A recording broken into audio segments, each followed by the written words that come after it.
All right, let's call this meeting to order. If you are able, please stand and join us for the Pledge of Allegiance. I pledge allegiance to the flag of the United States of America and to the republic for which it stands, one nation, under God, indivisible, with liberty and justice for all. Okay. Sandy, can we have the roll call, please?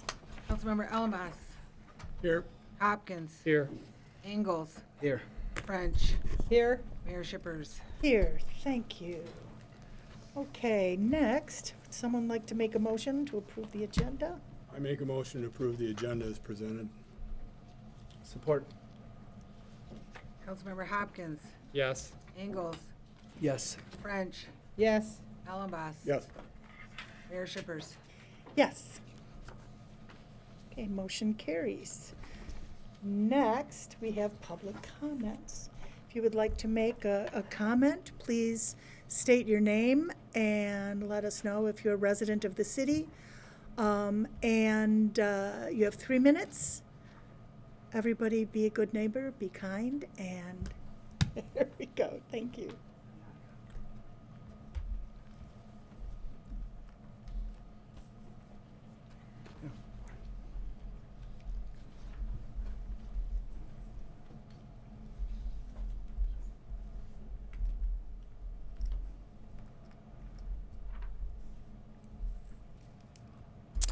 I live in Cherry Grove Township, Greg Bach, Salvation Army. I just want to take a minute to just a moment of silence for Rebecca Park and the missing child still. So just 15 seconds of just take a moment of silence to just honor her life and pray for the return of the baby safely. So.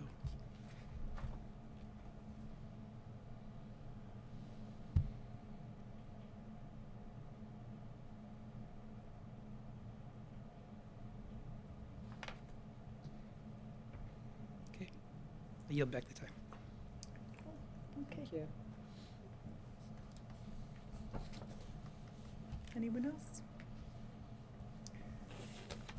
Seeing no one else, let's move to our PFAS update.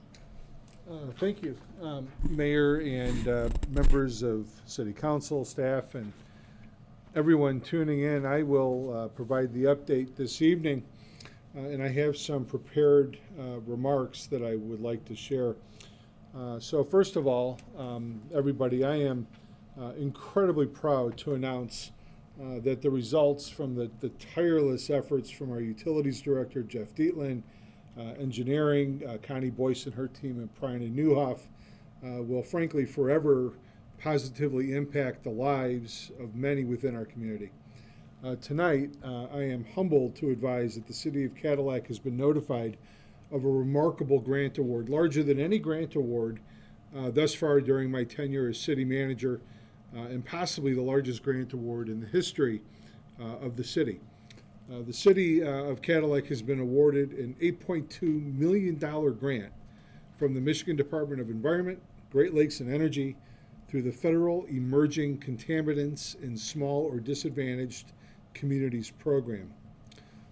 This multi-year effort reflects Cadillac's ongoing investment in water infrastructure and its collaboration with Eagle to protect groundwater and preserve long-term water quality. This funding will fully support Cadillac's comprehensive PFAS management plan, reinforcing the city's commitment to providing clean, safe drinking water for all.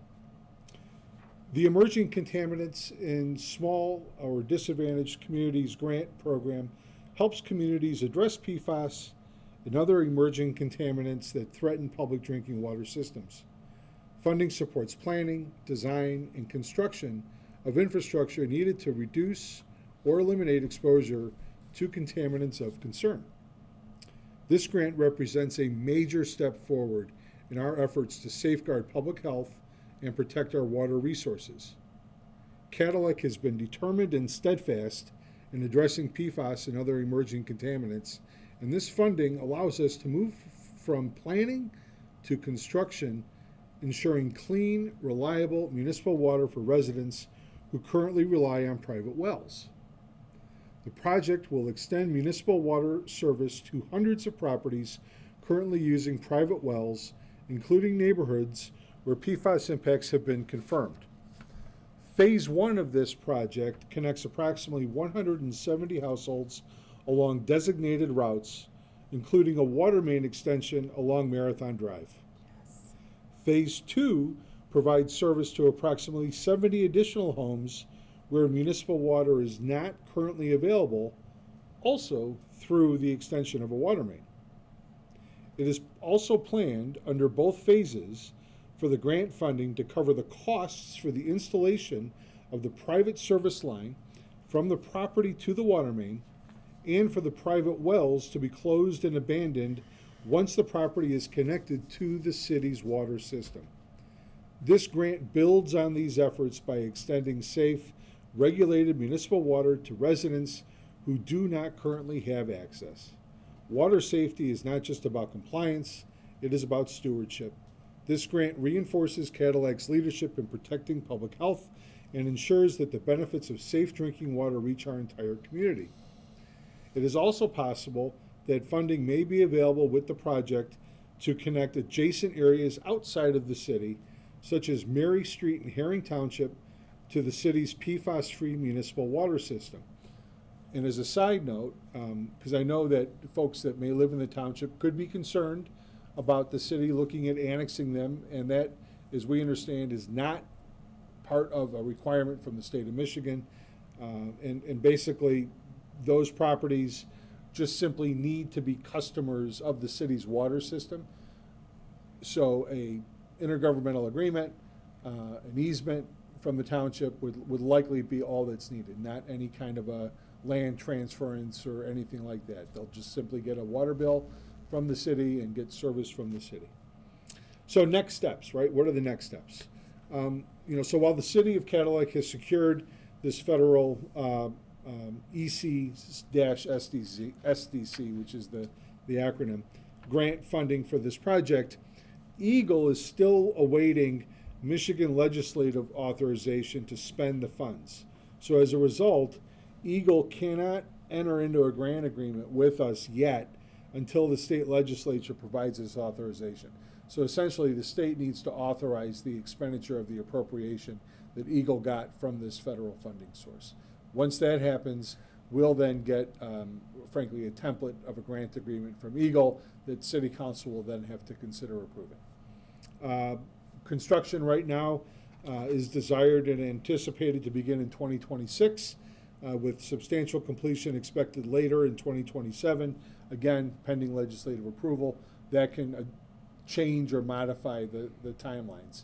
And Eagle and the city have been in communication regarding those timelines as everyone prepares for this to go through. The grant will also operate on a reimbursement basis, and the city will continue to provide updates as planning and environmental review steps progress. Information such as design plans, on-site work, and timelines will all be provided to all of the properties that are going to be subject to this opportunity. And again, we're just in a holding pattern until the state authorizes the funding and we get the grant agreement for council to consider. So this is really an incredible opportunity. It's an enormous accomplishment and win for Cadillac. It all starts with City Council and the support that Council provides to staff. Need to reiterate, how this would not be possible without the hard work and efforts from my staff. I also need to acknowledge those that have worked very hard advocating for Cadillac behind the scenes, especially Matt Schichtel and Brian Warner, who are both members of our Local Development Finance Authority. And then lastly, I just want to state or restate how Cadillac's public water system continues to meet all federal and state drinking water standards, including those for PFAS, which according to routine testing does not have any detection of PFAS in its system. The city continues to be proactive and test and monitor for PFAS compounds, and will do so in the future as required. So, good news. News. Yeah. That's wonderful, That's Max. Good job, good job.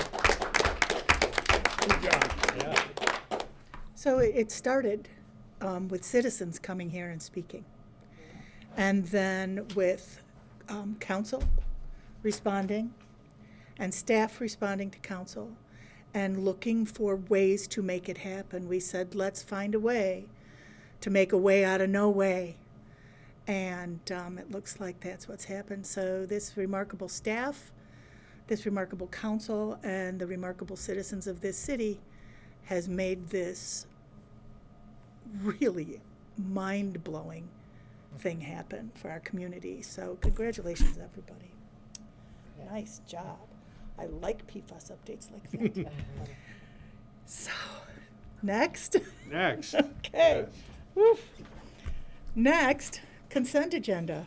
Now, are the minutes from November posted online? Or were they in our packet? Because when I click the link, I go to the October minutes, and I haven't been able to review the November minutes.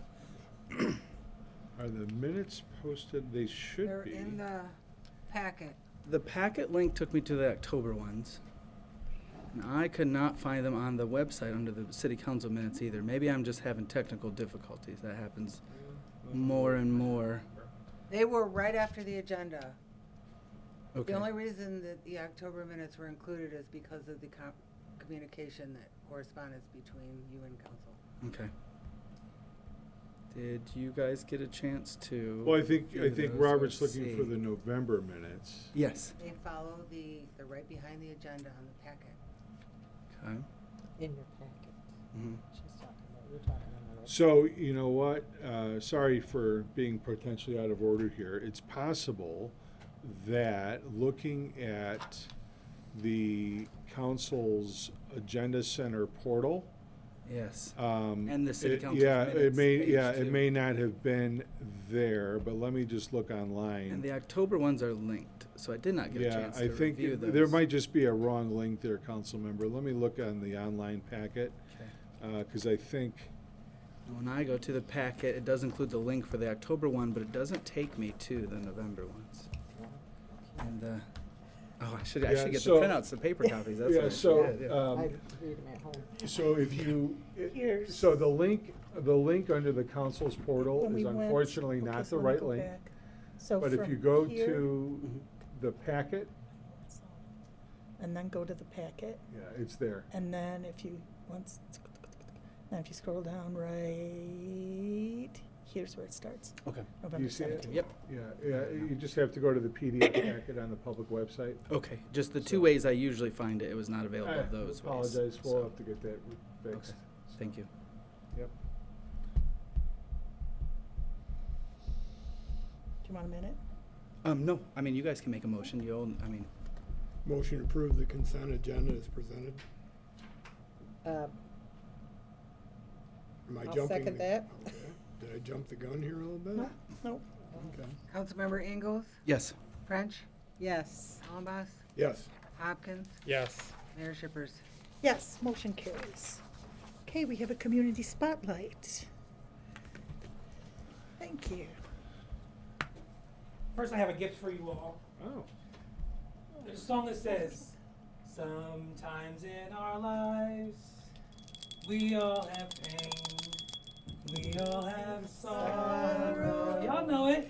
But No. if we are wise, we know that there's always tomorrow. But stop right there. And the Don't mic- sing the rest of it yet. Okay, I have some even for you guys over here. For you all. I'll just give them to you. You can pass them down. If we are wise, we know that there's always tomorrow. Get on the mic so they can hear you at home. Salvation Army has been in the Cadillac community since 1887.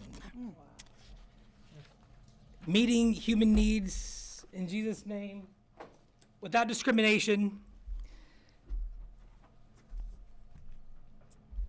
Today's Salvation Army might look a lot different than it did back in the old days.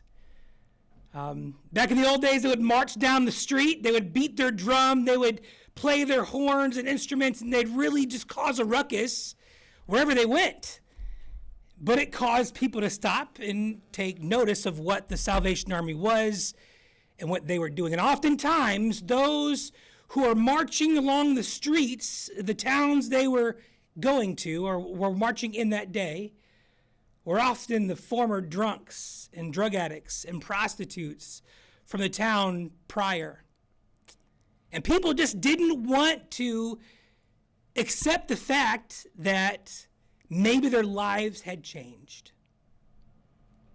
Well, that can be related to today's day and age as well. Sometimes in our lives, we all have pain, we all have sorrow. But if we are wise, we know that there's always tomorrow. In Salvation Army, right now we're in our biggest fundraising campaign of the year, every single year. And of course, it is the Red Kettle season. And it's so we can give people hope for a tomorrow. It's so we can be sure we provide food on the tables of kids who were dealing with hunger pain throughout the day, stomach growling at school. It's so we can make sure we can keep the lights on for families. It's so we can make sure when someone walks through our front door and they see that red shield, which is a beacon of hope for so many, and to come in with that turn-off notice or that eviction notice, it's so we can be sure that we're in a position that we can keep on helping those who have pain, those who have sorrow, those who have trouble, those who are carrying the weight of the world on their shoulders, and they wear the weariness on their face when they walk through our door. I see it every day. Sometimes Monday through Sunday. Every single day. And it's so we can continue to say, hi, my name is Greg. Welcome to the Salvation Army. How can we help you today? We can provide hope for people. The last fiscal year, the Salvation Army of Cadillac spent $320,542.94 in paying 235 electric service payments for residents in Wexford, Missaukee, and Kalkaska County. Salvation Army spent $54,486.81 providing natural gas or wood or pellets to heat their homes in the winter. 61 families.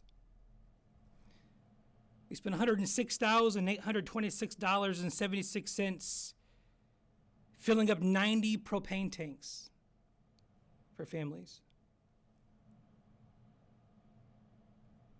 253 households received personal care and household supplies.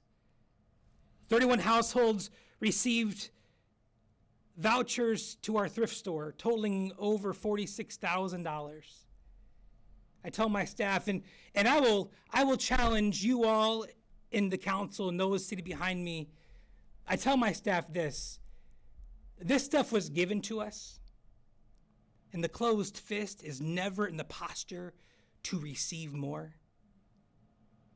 If you ever walk into my Salvation Army thrift store and you feel like our fists are clenched on those things on the shelves, or you hear somebody being talked down to, or told no, they can't have something that they are desperate need of, you have my permission to call me and tell me. I've directed my staff to always be in the posture of the open hand.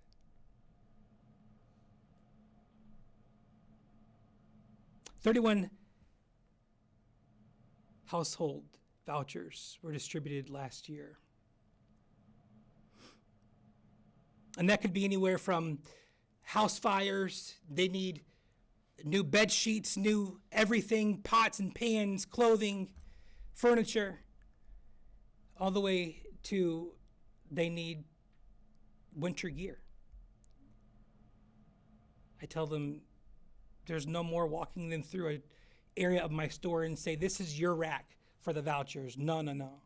It's the whole store is available to those that are in need. That's what Salvation Army is about, is giving what has been so freely given to us. 2,078 food boxes were provided last year. 568 households received food assistance, totaling over 5,000 individuals. Last year, 436 households received turkey in a food box at Thanksgiving, and we fed roughly 120 people last year with our Thanksgiving meal.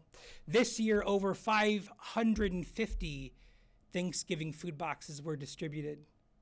Sorry for the traffic headache on Mitchell, by the way, if anybody was driving that way, or North Street going down. And we served about 150 Thanksgiving meals on Thanksgiving Day at the Salvation Army. And there's nothing quite like being in the community and having somebody flag you down, flail their arms, yell your name, hey, stop, stop, stop. All just to say, you know what, thank you for that food box. Thank you for that. It came at the right time. We didn't show up to your distribution, but you brought it to us, and thank you for that. And my staff did. They took it to gas stations where people were working, or department stores, or stores around town where people who might not have been able to come, they took it to them to show them that we care.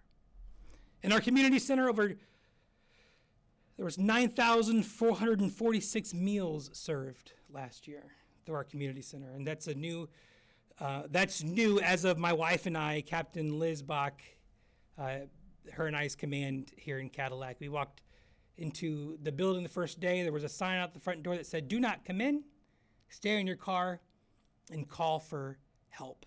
And I thought, this is not the Salvation Army that William Booth envisioned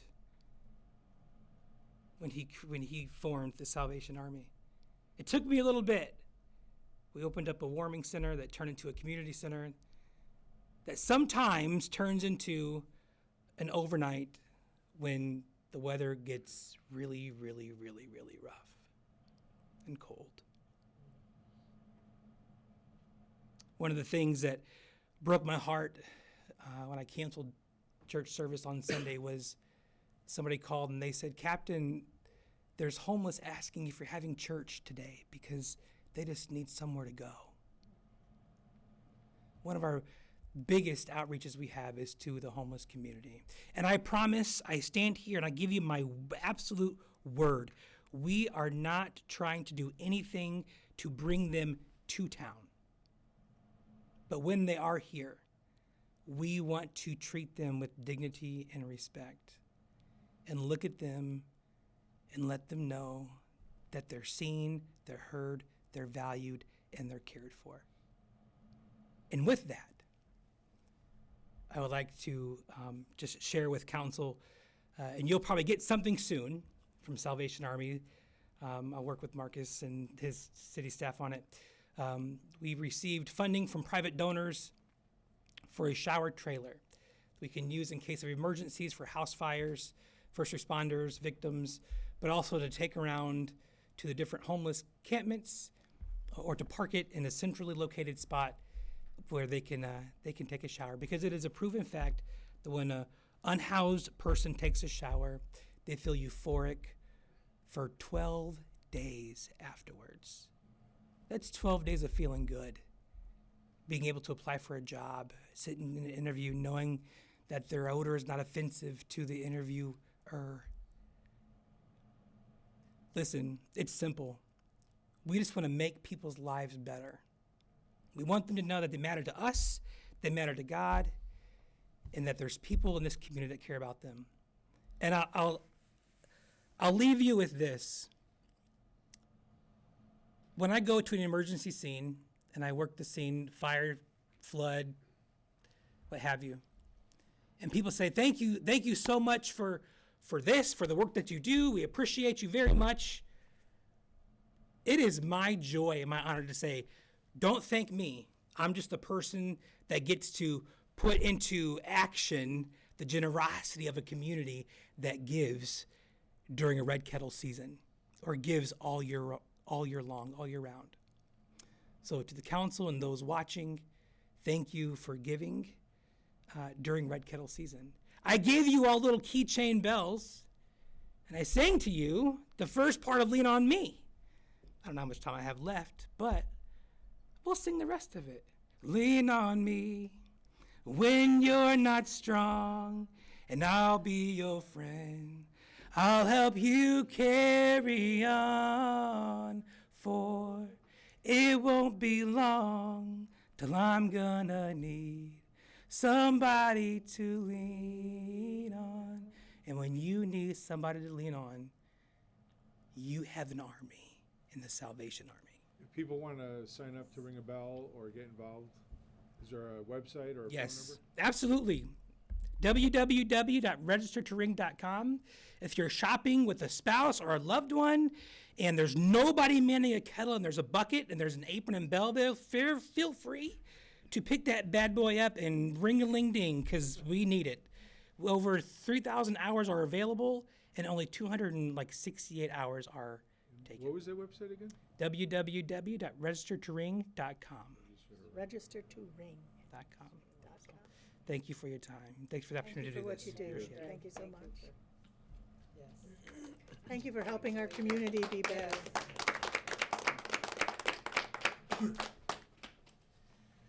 Okay. Next, we have a proclamation. It's a special week in the state of Michigan. This is a proclamation from the governor. And it says, State of Michigan. I'll just show everybody real quick. And maybe Jeff and Cindy, you guys want to come up here? Yep. Or do you want to come up after I read it? All right, I'll read it first. It's not too long. All right.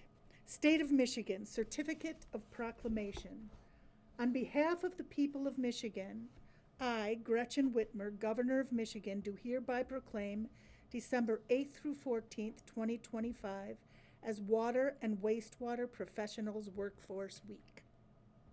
Whereas water is one of our most valuable resources in Michigan and is necessary to sustain life, and whereas the clean and abundant supply of water is important for the protection of public health for the citizens of Michigan, and whereas the drinking water and wastewater industry assists in the creation of jobs, attracts industry and investment, and provides safe recreational opportunities for Michigan residents, and whereas Michigan's certified drinking water and wastewater treatment workers focus on infrastructure, facilities, and services that are of vital importance to sustainable and resilient communities, and whereas the water and wastewater professionals' mission overall is to protect the public health, quality of life, and well-being of the people of Michigan. Now, therefore, I, Gretchen Whitmer, Governor of Michigan, do hereby proclaim December 8th through 14th, 2025, as Water and Wastewater Professionals Workforce Week in Michigan. And it's signed Gretchen Whitmer. Would y'all like to come up and receive this?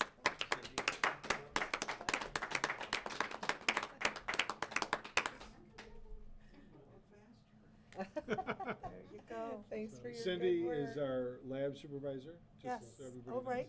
knows. Congratulations and thanks for all you do. Yes. If I may, Yes, please. thanks for this, thanks to Governor, but You know it's what? all my staff, you know, it's. I could turn this. There you Yeah. go.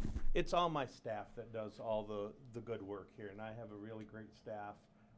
Cindy runs our lab, we have Pat and Pat, my two Pats run the water and wastewater division, and all the credit goes to them. They are the real heroes, I guess, that really do all the work, and I just manage them, and they do everything that's important. So it's all them, not me. So Excellent. Yeah. You're a good team. they're a great team. You're all a good team. Thank you so much. Thanks. Thank you. Thanks, Cindy.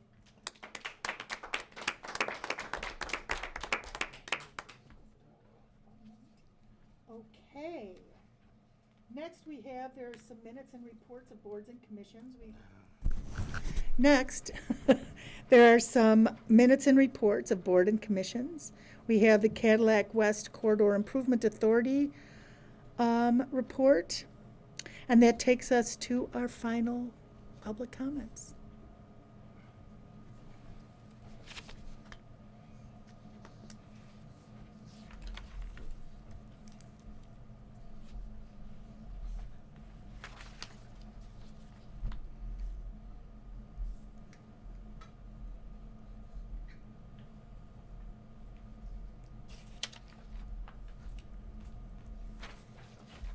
I'm Michelle Trivieri, and I live on Pennsylvania Avenue. And like the old saying goes, you can have a grievance or you can have a miracle. So I'm one of the homes that doesn't have access to city water, and I have written millions of letters to Marcus over the years and Jeff. And, you know, I had to weigh out the pros and cons because my well is getting old. It's 28 years old. And some of my neighbors hooked up a couple of years ago for the same reason, because how long is the well going to last, honestly? And so when you said Marathon Drive and the you know, because my well is PFAS free and everything else, VOC and everything, I've been testing my well.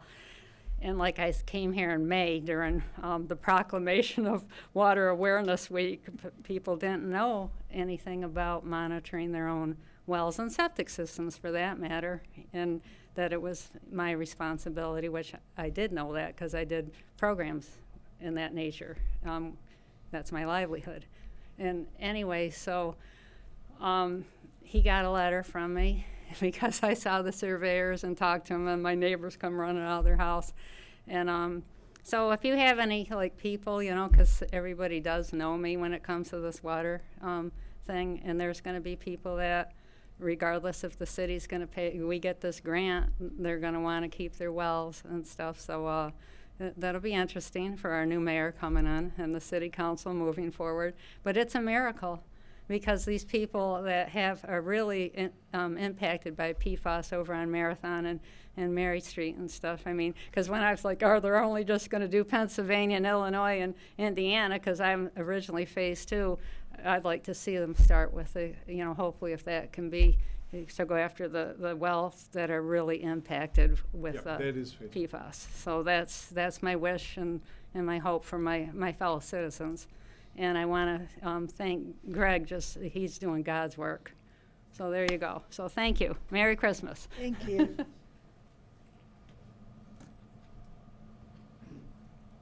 forgot to say a few things. Okay. Our goal for this Christmas season is $300,000. It's the biggest we've ever had as a Salvation Army. It's because we're doing a whole lot more than we've ever done as a Salvation Army. And 2, no matter what you hear in the national news about Salvation Army at Christmas time, because you will undoubtedly hear things about Salvation Army at Christmas time, I want you to remember to think local. Look at what's happening locally.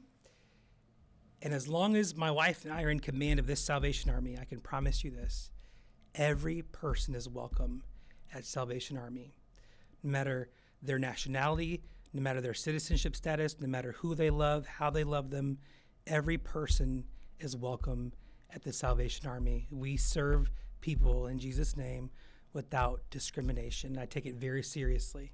So I just want people to hear that, that when you hear those things said around Christmas time about Salvation Army, because it's our biggest fundraising season of the year, hear it from the captain, the guy in charge of the Salvation Army for Wexford, Missaukee, and Kalkaska counties, that all are welcome into our facilities and for help. So thank you.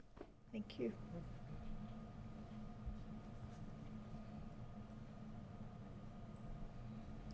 Okay, seeing no one else, good of the order. Thank you. Yeah. I think we're all gonna go in that direction, which is, and I've been harsh on you in some evaluations, but I always said you were darn good at getting grants. I've always said that. You've excelled at this. And It's Jeff, the team. thank you. Right. Thanks to everybody involved.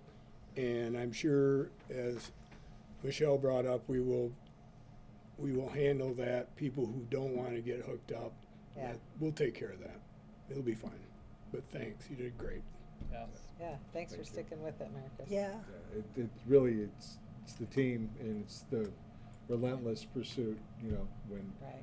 one door closes, you just continue, you know, to go. As we had mentioned before, we, you know, put in at the federal level. I went and lobbied in Lansing to try to get it as part of the budget, and at the same time, we also put in, you know, direct through Eagle, and that's the one that has borne fruit. So we're really, really excited. And just to reiterate, in case it got lost, I know I said a lot, but, you know, phase one will be for, you know, the Marathon Drive area and for those where there's already water main infrastructure, you know, really, really close. So, Yeah, people and then save phase water. two will be for the more outlying areas.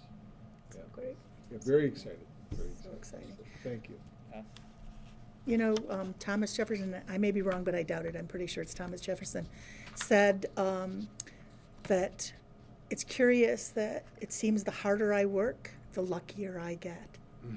So while this is indeed a miracle, this is a miracle that happened because of persistence and good work, good quality work. To get grants, you have to know how to do that. It's not always based on need, it's based on the presentation and need. And so I just want to commend the staff for sticking with it, and I know how difficult it has been for our citizens who've come up here so frustrated that what happened, you said you were going to get this money and help us, and you know, we just kept trying and here we are. So hallelujah. Who do we need to reach out to the legislature to make sure that, Yeah. So That's- right now, it is in it's on Eagle's desk. okay, But if Eagle has issues, then I'm sure we will go that route, okay. so. We could get, I mean, there's quite a coalition of people who care about water in this community Oh, that Right. I'm sure we could get a whole lot of letters and phone calls if necessary, but hopefully it won't be necessary. Yeah, yeah. All right. What a wonderful evening. Thank you, everybody, Thanks for everybody. and see you next time. Yes. Thank you, guys.